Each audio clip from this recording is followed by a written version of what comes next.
का गायन करो। हरिराम व्यास जी कह रहे हैं बहुत करुणा सिंध प्रभु हैं, बचा लेंगे। जहां कोई सहयोगी नहीं होता वहां प्रभु होते हैं। इस बात का हृदय में जिस दिन अनुभव होगा, सोते हुए भी भजन होगा, सोते हुए नाम कीर्तन करोगे, सोते हुए लीला गायन। अरे बड़ा आनंद का विषय है, बड़ा आनंद का विषय। वो आनंद का परिचय नहीं मिला है, इसलिए अपने लोग दुखी हो जाते हैं। शरीर रोगी है, शरीर ये है वो। अरे जिस आनंद में हमारा प्रवेश करना ये मनुष्य जन्म का हेतु था, अगर उस आनंद में प्रवेश कर गए तो चाहे एक शरीर है क्या, करोड़ों हो नष्ट हो जाए तो क्या फर्क पड़ता, करोड़ों रोग एक साथ आ जाए क्या फर्क पड़ता है। वो आनंद का स्वरूप, और वो प्राप्त करने के लिए हमें अवसर दिया है। भागो, कोई तुम्हारा सहयोगी नहीं है। यहां सिर्फ आपको अपने ही कर्मों का फल भोगना पड़ेगा। बाहर से आपको जो मित्र दिखाई दे रहे हैं, बाहर से आपको जो अपनापन दिखाई दे रहा है, आपसे कहीं ना कहीं कोई स्वार्थ है। हेतु रहित केवल प्यार देने वाले प्रभु श्री कृष्ण हैं। सच्ची मान लीजिए, जिस दिन सबको समझ में आ जाएगा ना कि आप किसी के काम के लायक नहीं, तो आपकी तरफ कोई देखेगा नहीं, नहीं देखेगा। ये जीवन में अनुभव की बात कह रहा हूं। नहीं, कोई नहीं देखता, नहीं देखता, कोई नहीं देखता। आप बड़े रो रहे हैं, आप तड़प रहे हैं, पुकार रहे हैं, हाँ किसी को दया लगी तो 100-200 रुपए फेंक देगा आपके ऊपर, लेकिन क्या आपको दुलार कोई देगा? आपका शरीर सड़ रहा है तो कोई आपको प्यार देगा क्या? आप गोरे चिकनी चमड़ी के हैं तो आपको सब बोलेंगे प्यार करते हैं हम आपको, लेकिन आपको गलित कुष्ठ हो जाए, आपके शरीर से दुर्गंध आने लगे, आपके पास कोई संपत्ति नहीं है, फिर आप देखो आपको कौन प्यार करता है? केवल कृष्ण प्यार करते हैं।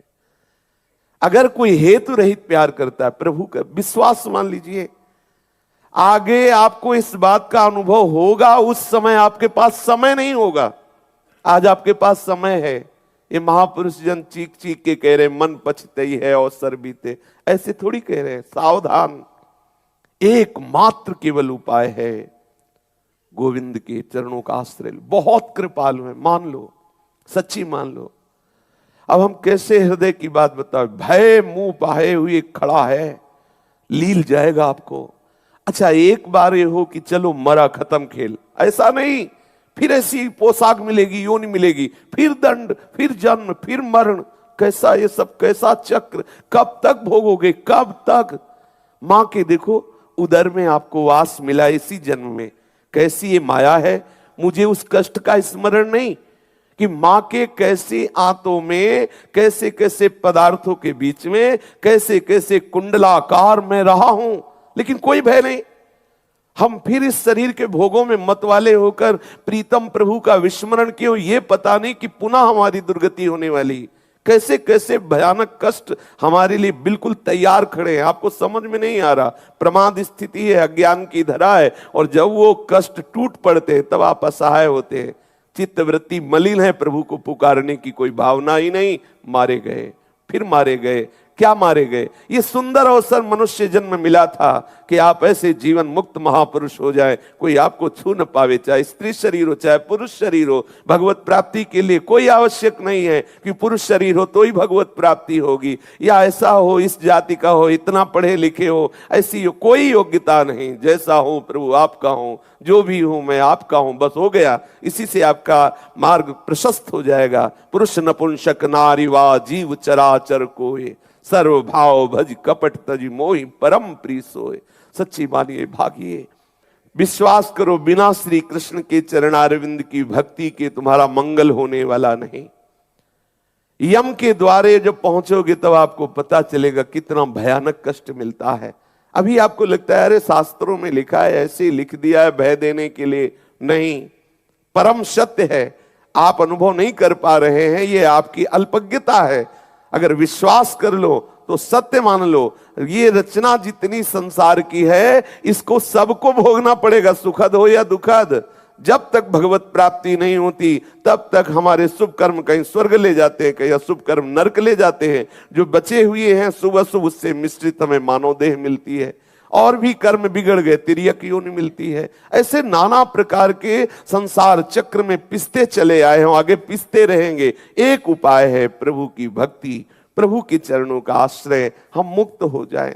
ये सच्ची मानो, अंदर से आप व्याकुल हुई, मैं इस शरीर रूपी जेल से मुक्त होना चाहता हूं।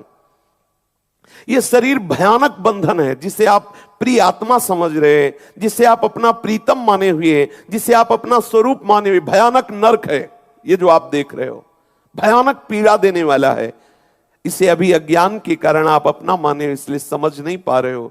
प्रभु से मनाओ कि मुझे इस देह भाव से मुक्त कर दो नाथ, मुझे इस देह भाव से रहित कर दो। आप मुझे भाव देह की प्राप्ति कराकर अपने समीप बुला लो। मैं थक गया हूं इस संसार के चक्र से। आप पुकारो, आर्त भाव से प्रभु को पुकारो। ये मनोरंजन का समय नहीं है। ये जो मनुष्य जन्म है, ये मन का नाश करके प्रभु की प्राप्ति के लिए है। मनोरंजन तो और भी योनियों में होता रहा है, इसमें तो केवल आप मन का नाश का उपाय करें। कैसे हम मन की वासनाओं को मारे, कैसे हम तृष्णा को मारे, कैसे हम भोगों के सुख की बुद्धि को मारे, और सच्चिदानंद प्रभु में परम सुख है ऐसा हमारी बुद्धि निश्चय कर पावे, ऐसी धारणा कीजिए।